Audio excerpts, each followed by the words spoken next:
Hello, in this video I'm gonna show you how to temporarily disable parental controls on Nintendo Switch 2.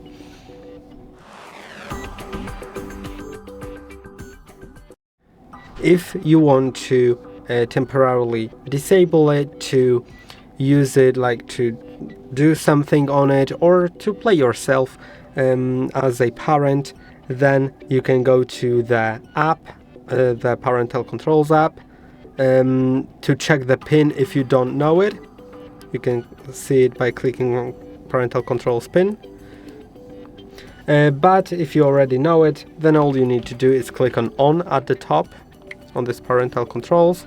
Now enter the pin, and to do it you can change the keypad input by holding the plus sign on the Joy-Con.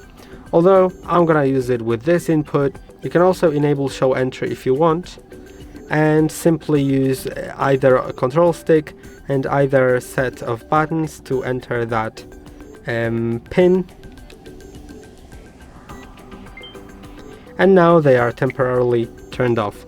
To turn them on, all you need to do is click on off at the top, and they are now turned on. I hope that this video was helpful. Don't forget to like and subscribe, and see you in the next one.